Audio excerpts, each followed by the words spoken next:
Hi Sagittarius, Sun, Moon and Rising. Welcome to Ethernal Realms and welcome to your November reading. We have an eclipse taking place in Taurus on the 8th of November and we had a solar eclipse in Scorpio on the 25th of October. So I've already made the zodiac specific readings for that, but they are bringing about a lot of major changes for each and every one of us. And for you, that is falling in your 12th and 6th house axis, which is about work and rest. It's about the physical health and the spiritual health and physical connection and spiritual connection. It's also about shifting up routines to allow more flexibility in your life as well. So let's see how all of this is working out for you in November. We have moonset ready. Okay. And we also have lunar eclipse change. So ready for a change. Shifting things up and you're totally ready for what is to come. That's excellent. Let's see your tarot. We have Magician, which is about taking personal authority and developing your skills. It could be communication as well. Your mind is super strong. You could be manifesting a new reality. You're seeing the world in a different way. You're broadening your horizons, learning and reading something new. You're working on some crafts as well, if that is relevant for you. We also have the Four of Pentacles, which is about saving up. It's about gathering and respecting your resources. It is about taking stock of what you have and utilizing that to make a different future for yourself, if that is something you desire. It looks like you do, because we have ready and change, and a magician takes authority and starts charging forward when it wants to affect change. Okay, but Four of Pentacles can be feeling quite stable in terms of your resources, or rather protective over your resources. It can come from a place of feeling unsafe as well, but it does not have to be. For example, if you're moving from one place to another, you're gonna have to, pack up and take your belongings. You're gonna have to take stock of what you want to take with you and what you want to let go while shifting, right? So it does not have to be a fearful thing. It's just taking stock and being protective of what you want to carry with you. Okay, then we have the Lovers, which is the Gemini energy, again connects with Mercury. So Mars is in Gemini and it is retrograde, so you have a lot of energy focused in that area, and that would be in your 7th house of partnerships if we go by the rising sign. And there could be some new connections that come into your life around this time, or you're talking to a new group of people and this is one-on-one relationships. It can be romantic, perhaps you're manifesting a romantic partner or a deeper connection with your existing partner.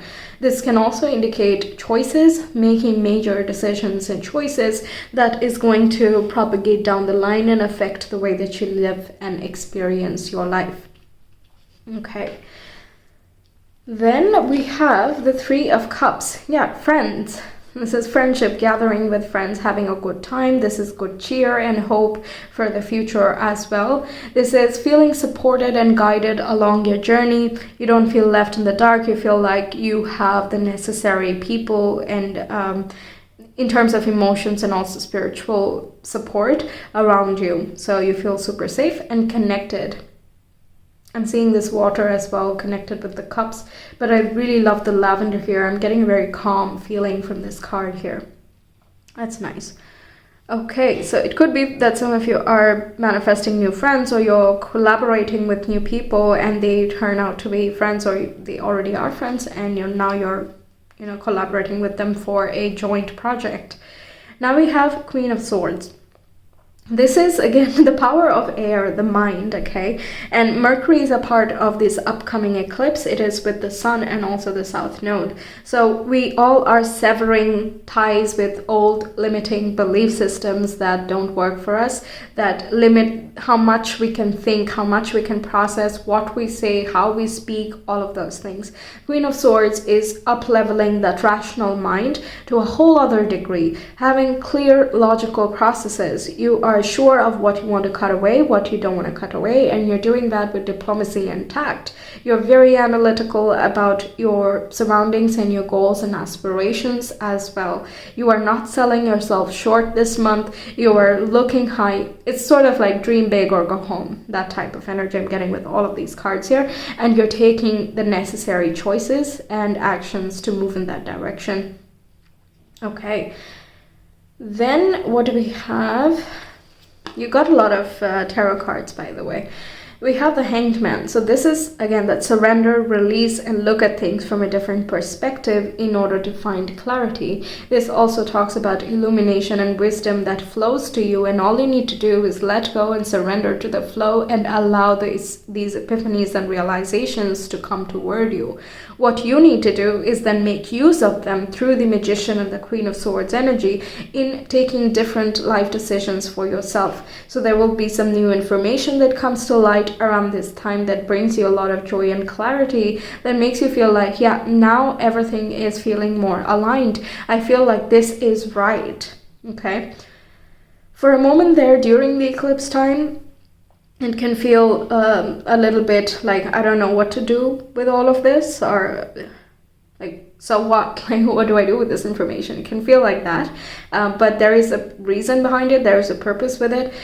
We just don't recognize it yet, but you will down the month as you explore the process here. It can also be talking about how the Scorpio and Taurus eclipse cycles happening throughout this year in April and May, and now in October and November, have shown you a different way of being and seeing the world. The experiences you've had with releasing happening in your 12th house has really majorly changed the way that you want to live, the lifestyle you want to have, what you want to entertain in terms of your diet and fitness, and also where you want to work, what should your work pattern be, and all of that. Queen of Swords also talks about researching and communicating. Perhaps you have some presentations or interviews and you are totally coming out on top, by the way.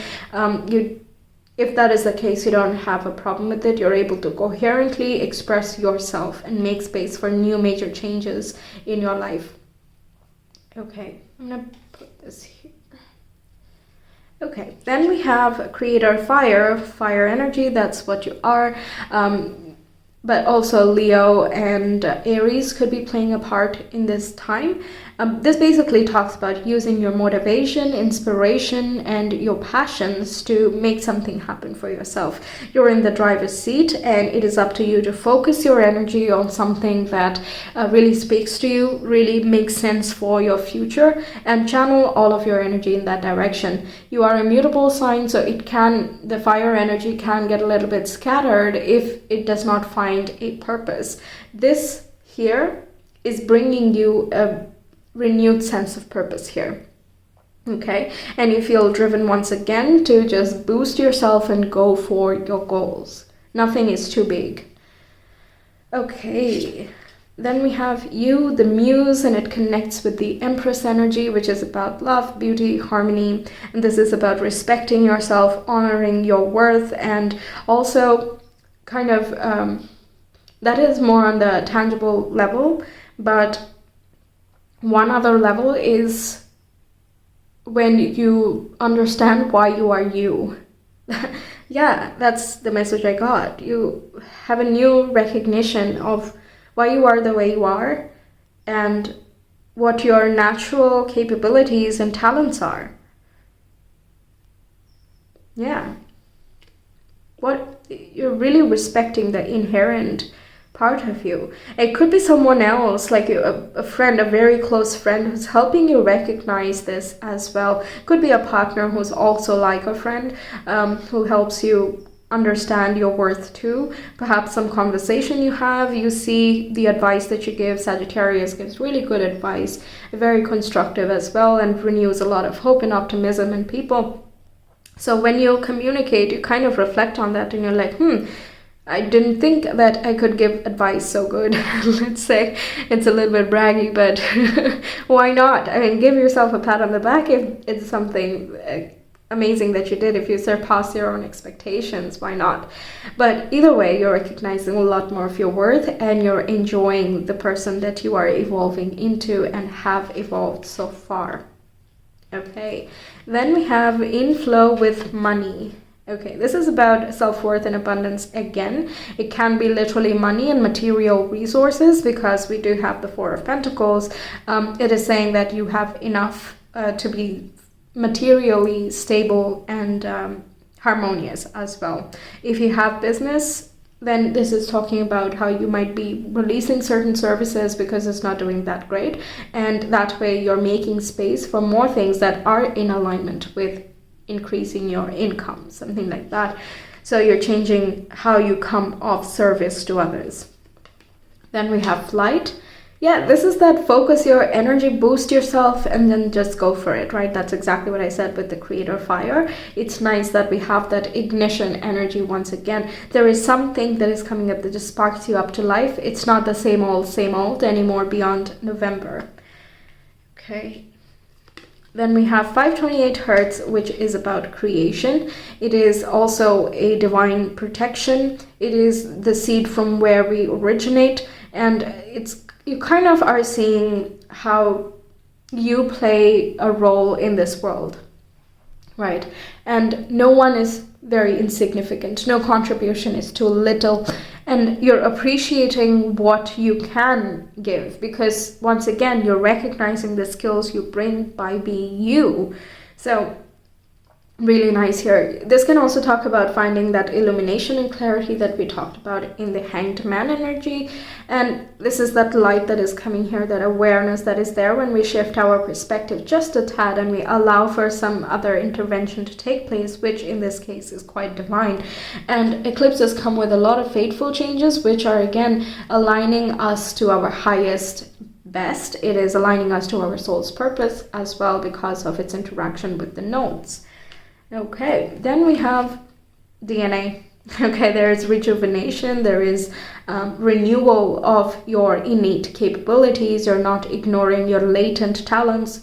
In fact, you're trying to uncover more of your hidden skills.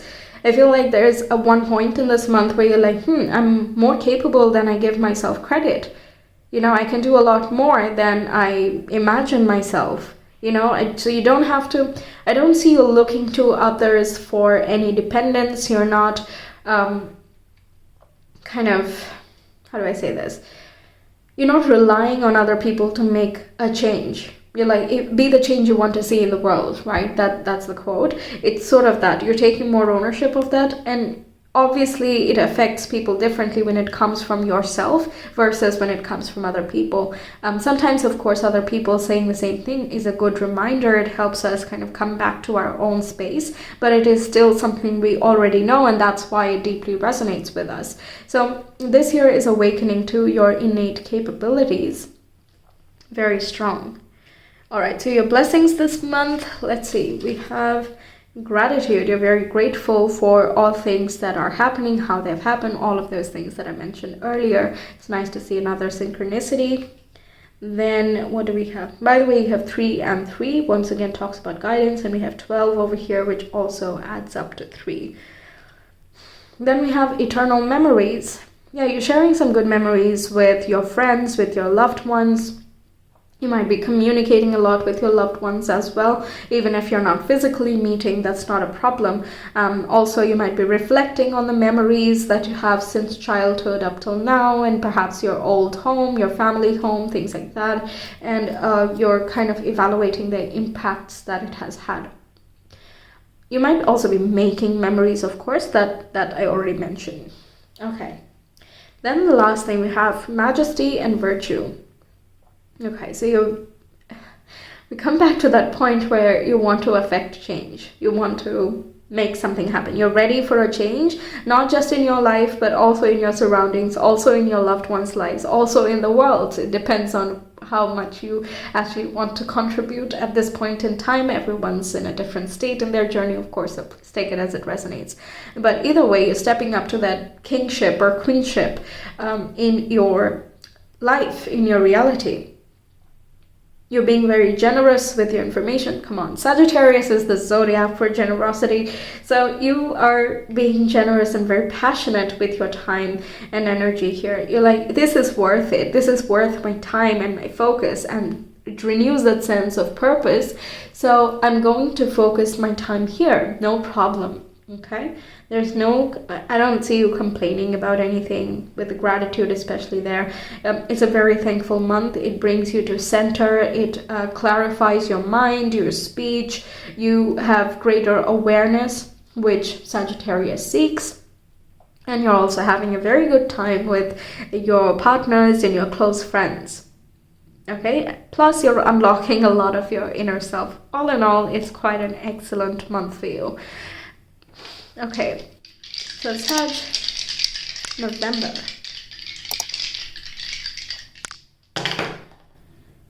Okay, we have Gemini again. We have the 4th house. You have at family home, or going home, traveling home, talking to your siblings, or at home. This is also North Node, which would be in Taurus, which we talked about. That would be in your 6th house. So perhaps it can be that you're shifting the way you work or what you're working on. New projects could come around. If you have your own business, you might be working with a partner, and they help you come up with some ideas or establish an idea that you already have had. Perhaps this is the right time to set down the roots for that. It can also be talking about home. So perhaps you want to buy a new house, so for that you need to save up and rely on some investments here. You could be adding more of your income into those investments, so on. Okay, there are many ways that this can play out, but this is basically being channeled towards your home and your family. It can be that you're helping out a family member as well, and in order to do that you might want to have multiple streams of income, or you're working harder in something that you have, but it's not maxing out your capacity because you clearly have the time to rest and relax as well. It's, again, how can I intelligently work instead of working hard, okay, to acquire an incremental amount of income here. I don't know why I'm getting income. We did see inflow with money, but yes. Okay, and Taurus is about finances and stability as well. And so Uranus is there in Taurus, and that is retrograde. And when it is retrograde, it's like we are creating changes. We're absorbing the changes that have already happened, and we want to make internal shifts that give us a new avenue to expand upon. Okay, so all in all, quite good here. You're also looking at your inherent traits with the 4th house, what your capacity is, the power of the mind, once again, and also the speech is coming around. So that's what I have for you, Sagittarius. Thank you so much for being here. I really hope the reading resonated and helps you out. Let me know your thoughts. Like and subscribe as well. It really helps grow the channel. If you want a personal reading, you can reach me via Etsy. The link is in the description box in the comment below. I will see you some other time. You can check out the eclipse videos, which are specific for your zodiac in the meantime. And I will see you some other time. Take care. Bye.